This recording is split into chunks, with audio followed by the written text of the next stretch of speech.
Mr. President, Mr. Secretary General, my fellow delegates, to all those who dedicate themselves to this noble mission of this institution, it's my honor to speak to you for the first time as President of the United States.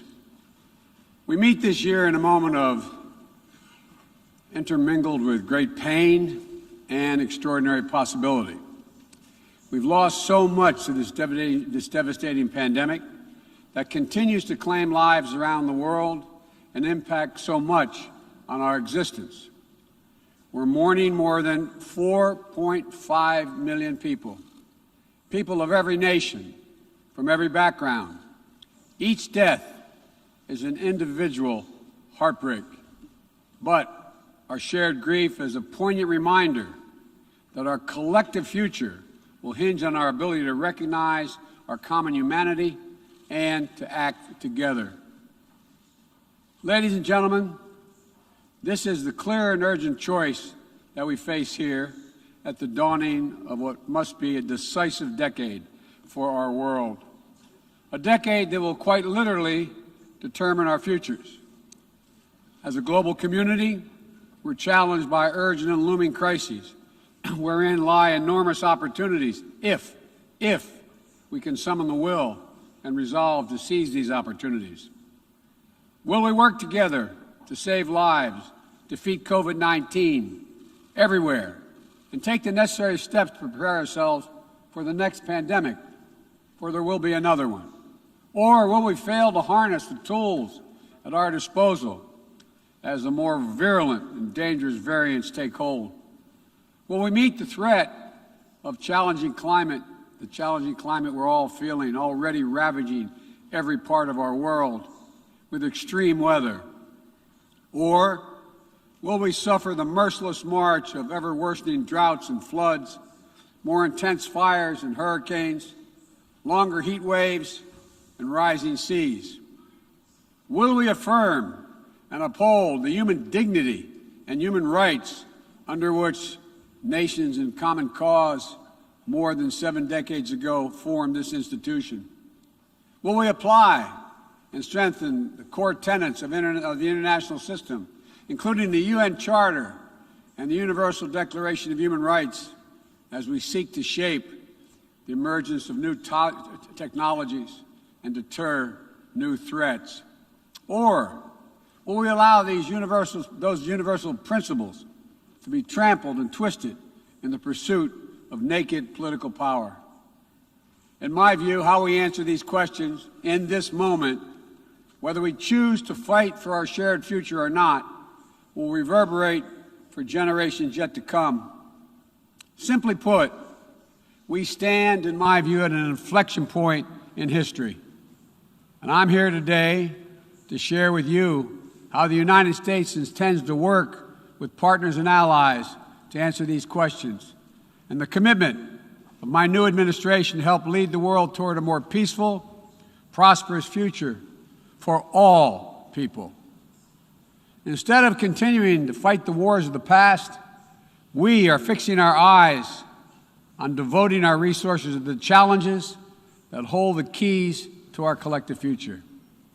Ending this pandemic, addressing the climate crisis, managing the shifts in global power dynamics, shaping the rules of the world on vital issues like trade, cyber, and emerging technologies, and facing the threat of terrorism as it stands today.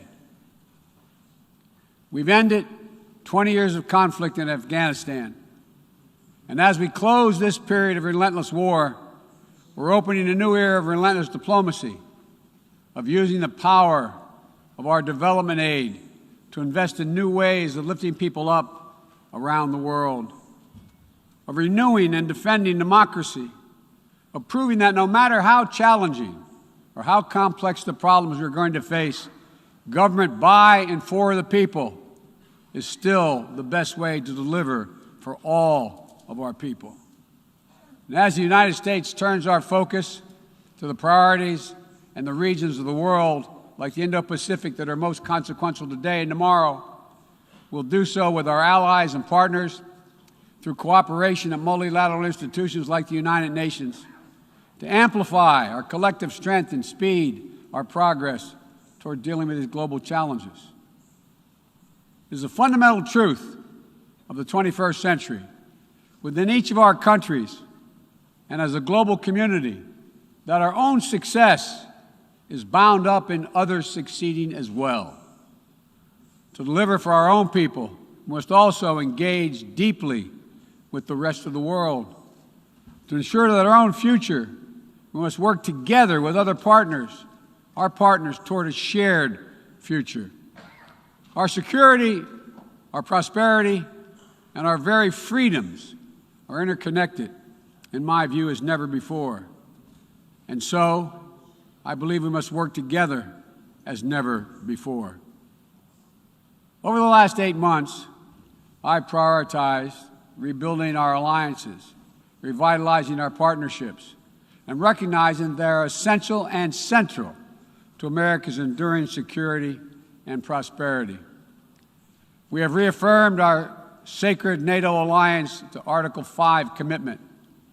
We're working with our allies toward a new strategic concept that will help our alliance better take on evolving threats of today and tomorrow.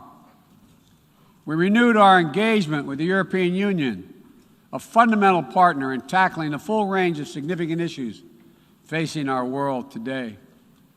We elevated the Quad partnership among Australia, India, Japan, and the United States to take on challenges ranging from health security to climate to emerging technologies. We're engaging with regional institutions from ASEAN to the African Union to the Organization of American States to focus on people's urgent needs for better health and better economic outcomes. We're back at the table in international forums, especially the United Nations, to focus attention and to spur global action on shared challenges. We are re-engaged at the World Health Organization and working in close partnership with COVAX to deliver life-saving vaccines around the world. We rejoined the Paris Climate Agreement, and we're running to retake a seat in the Human Rights Council next year at the UN. And as the United States seeks to rally the world to action, we will lead not just with the example of our power, but, God willing, with the power of our example. Make no mistake, the United States will continue to defend ourselves, our allies, and our interests against attack, including terrorist threats, as we prepare to use force, if any is necessary. But to defend our vital U.S. national interest, including against ongoing and imminent threats. But the mission must be clear and achievable, undertaken with informed consent of the American people, and whenever possible, in partnership with our allies. U.S. military power must be our tool of last resort, not our first. And it should not be used as an answer to every problem we see around the world. Indeed, today, many of our greatest concerns cannot be solved or even addressed through the force of arms. Bombs and bullets cannot defend against COVID-19 or its future variants. To fight this pandemic, we need a collective act of science and political will. We need to act now to get shots in arms as fast as possible and expand access to oxygen, tests, treatments to save lives around the world. And for the future, we need to create a new mechanism to finance global health security that builds on our existing development assistance and global health and a global health threat council that is armed with the tools we need to monitor and identify emerging pandemics so that we can take immediate action. Already, the United States has put more than $15 billion toward the global COVID response. We've shipped more than 160 million doses of COVID-19 vaccine to other countries. This includes 130 million doses from our own supply and the first tranches of 500 million doses of Pfizer vaccine we purchased to donate through COVAX. Planes carrying vaccines from the United States have already landed in 100 countries, bringing people all over the world a little dose of hope, as one American nurse termed it to me, a dose of hope direct from the American people, and importantly, no strings attached. And tomorrow, at the U.S.-hosted Global COVID-19 Summit, I'll be announcing additional commitments as we seek to advance the fight against COVID-19 and hold ourselves accountable around specific targets on 3 key challenges: saving lives now, vaccinating the world, and building back better. This year has also brought widespread death and devastation from the borderless climate crisis. The extreme weather events that we have seen in every part of the world, and you all know it and feel it, represent what the Secretary General has rightly called Code Red for humanity. And the scientists and experts are telling us that we're fast approaching a point of no return in a literal sense. To keep within our reach the vital goal of limiting global warming to 1.5 degrees Celsius, every nation needs to bring their highest possible ambitions to the table when we meet in Glasgow for COP26. And then they have to keep raising our collective ambition over time. In April, I announced the United States' ambitious new goal under the Paris Agreement to reduce greenhouse gas emissions from the United States by 50 to 52% below 2005 levels by 2030, as we work toward achieving a clean energy economy with net zero emissions by 2050. And my administration is working closely with our Congress to make critical investments in green infrastructure and electric vehicles that will help us lock in progress at home toward our climate goals.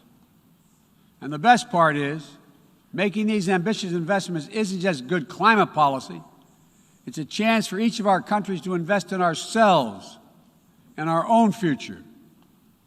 It's an enormous opportunity to create good-paying jobs for workers in each of our countries and to spur long-term economic growth that will improve the quality of life for all of our people.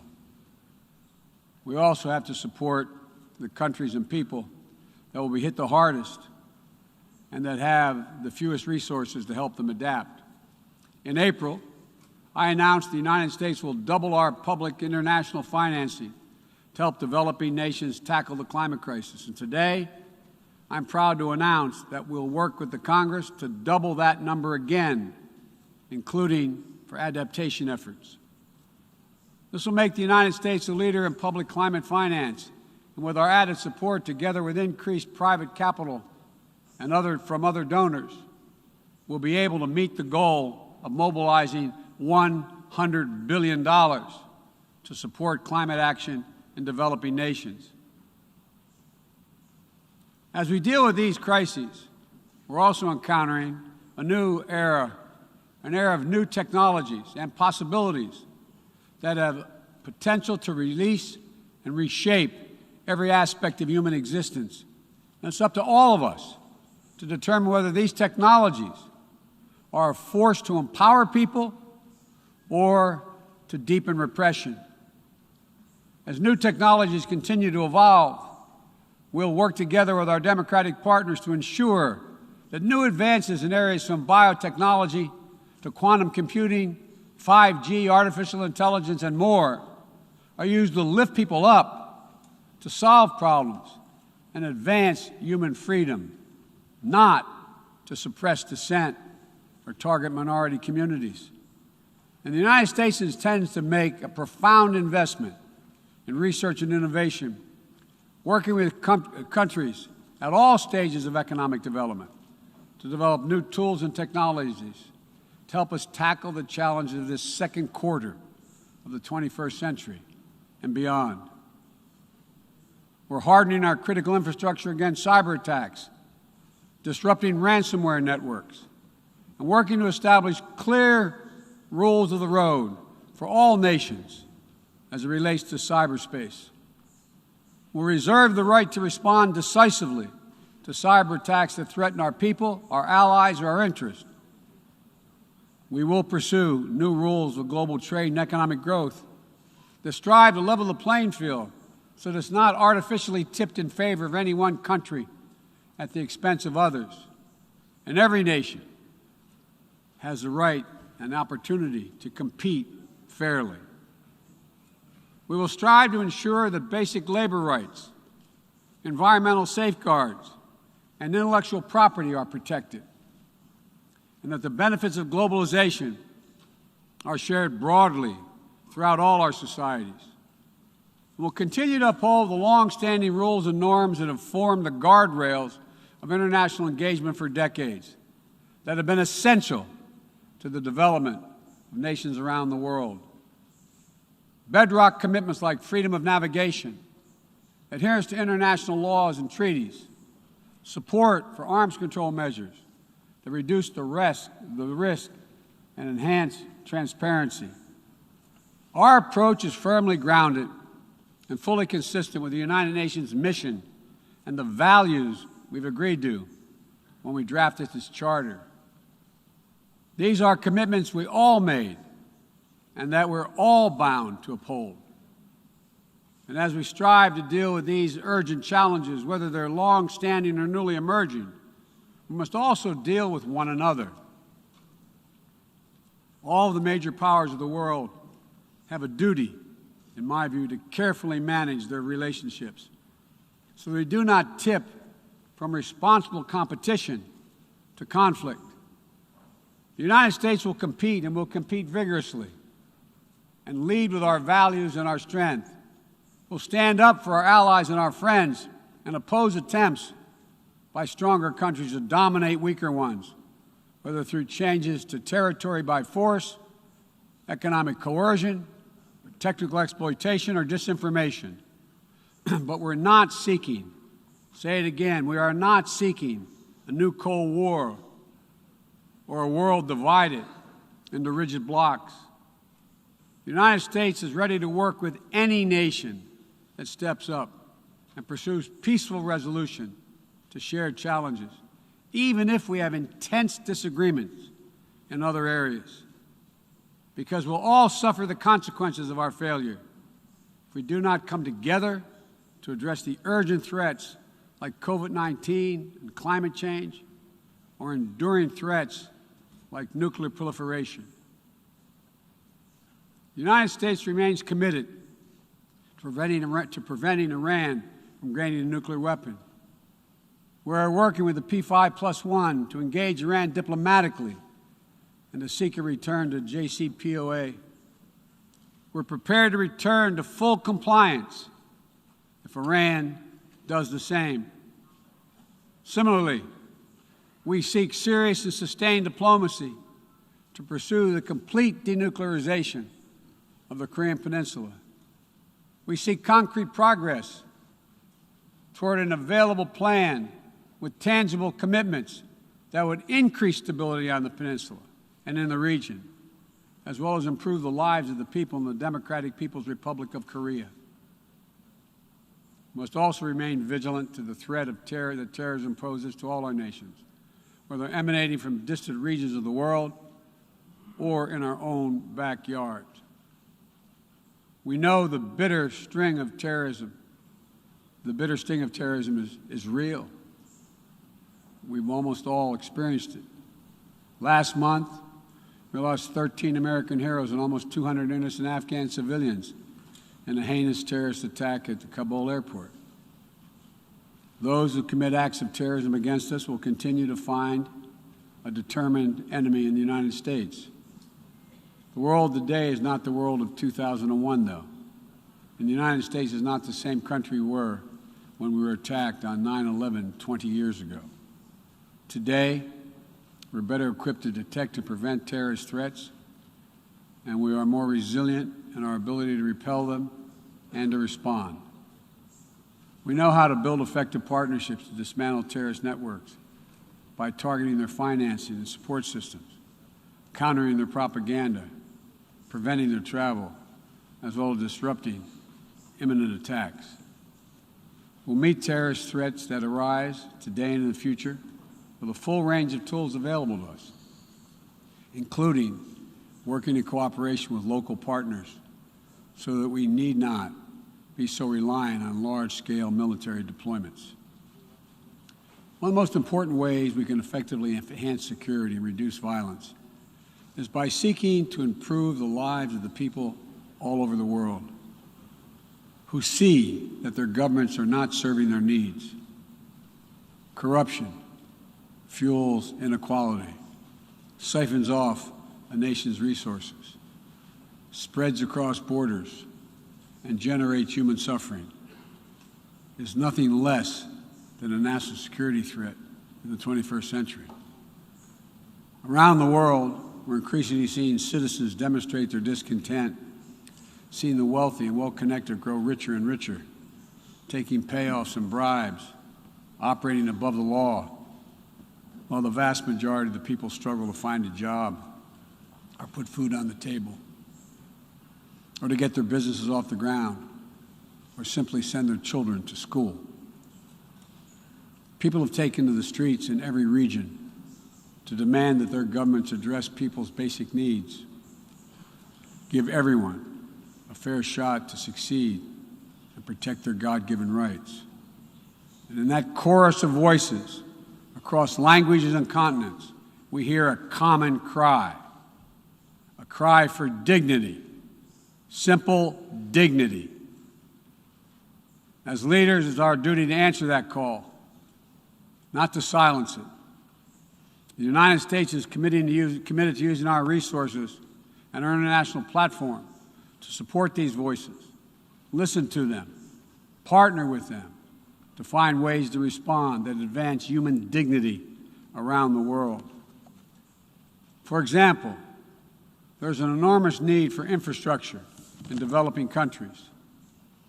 But infrastructure that is low quality or that feeds corruption or exacerbates environmental degradation may only end up contributing to greater challenges for countries over time.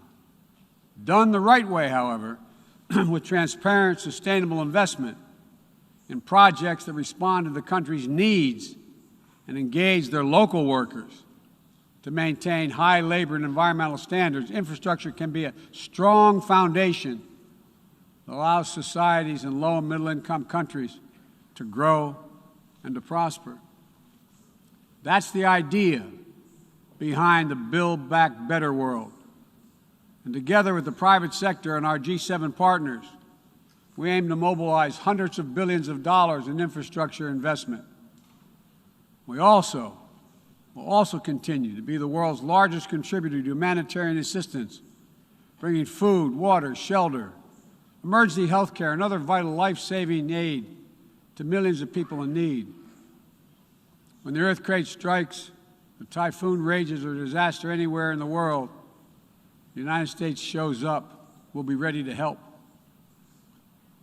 And at a time when nearly 1 in 3 people globally do not have access to adequate food just last year, the United States is committing to rallying our partners to address immediate malnutrition and to ensure that we can sustainably feed the world for the decades to come.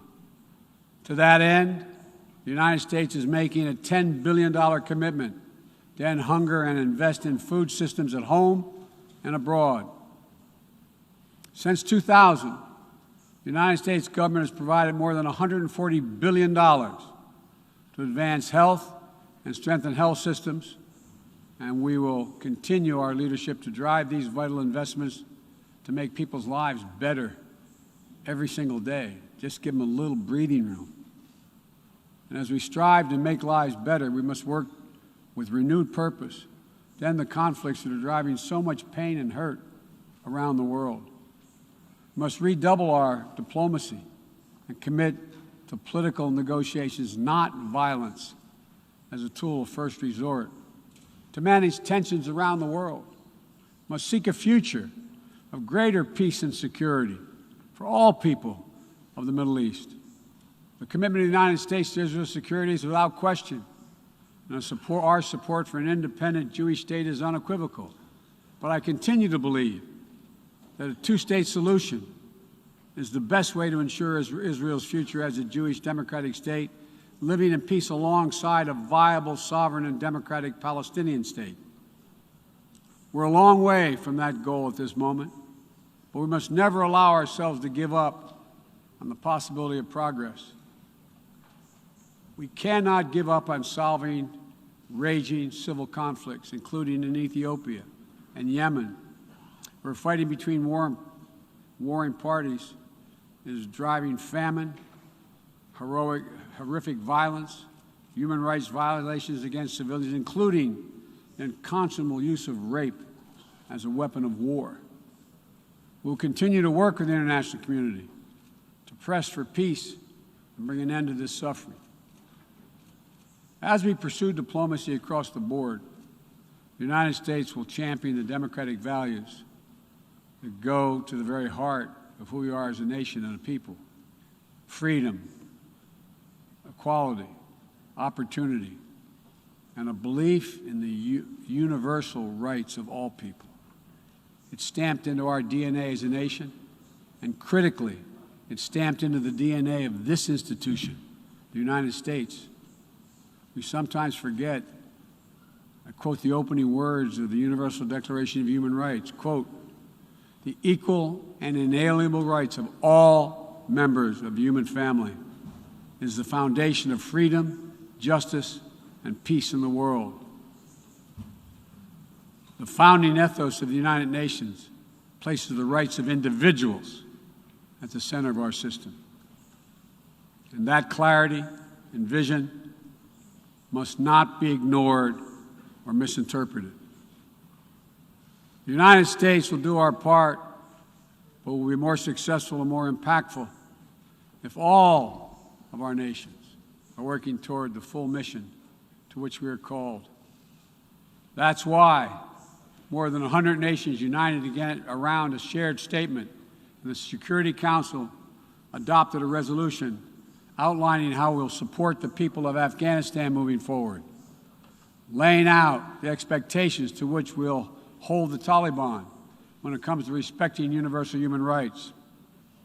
We all must advocate for women, the rights of women and girls to use their full talents, to contribute economically, politically, and socially, and pursue their dreams free of violence and intimidation.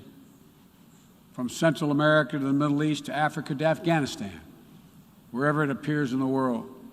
We all must call out and condemn the targeting and oppression of racial, ethnic, and religious minorities whether it occurs in Xinjiang or northern Ethiopia or anywhere in the world.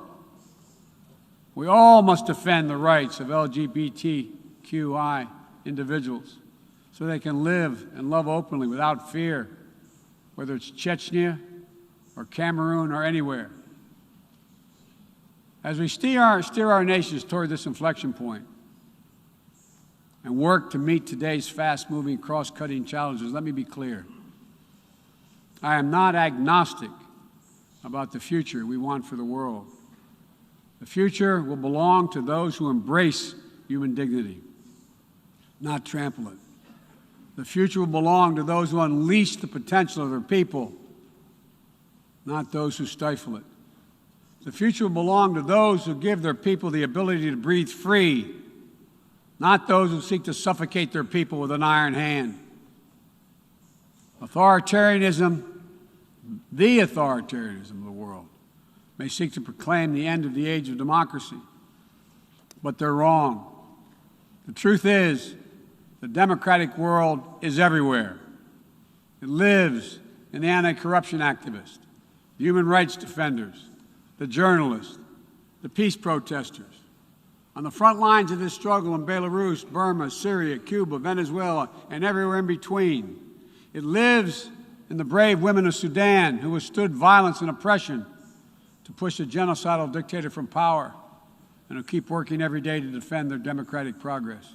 It lives in the proud Moldovans to help deliver a landslide victory for the forces of democracy, with a mandate to fight graft, to build a more inclusive economy. It lives in the young people of Zambia who harness the power of their vote for the first time, turning out in record numbers to denounce corruption and chart a new path for their country.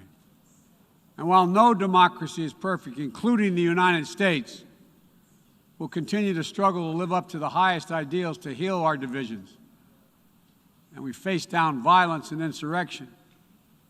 Democracy remains the best tool we have to unleash our full human potential.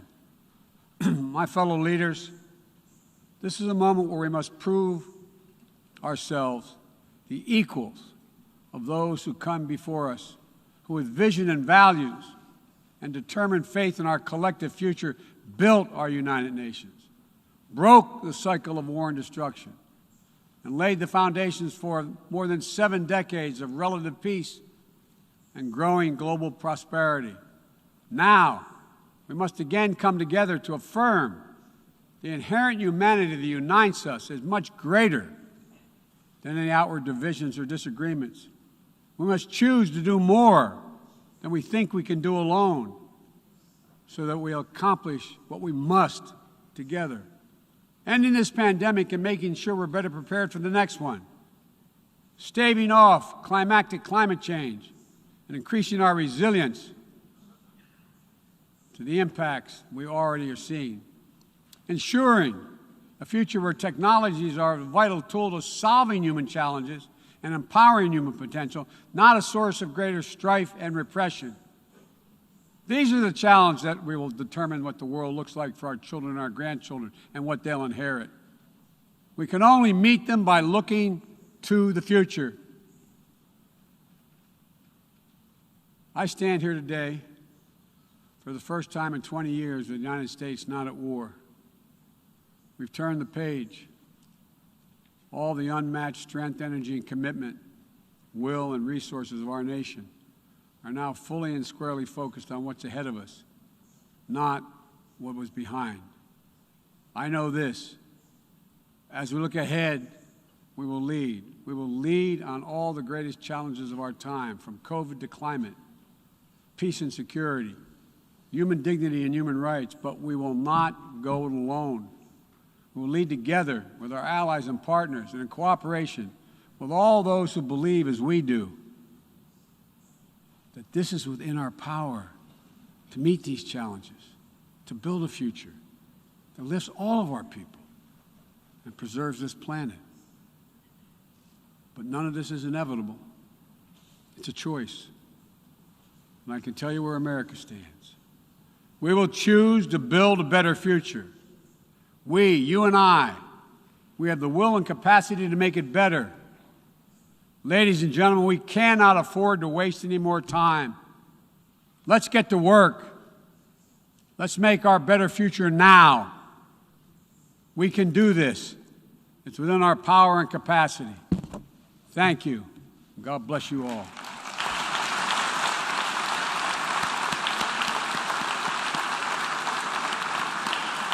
On behalf of the General Assembly, I wish to thank the President of the United States of America for the statement just made, and I request protocol to escort His Excellency.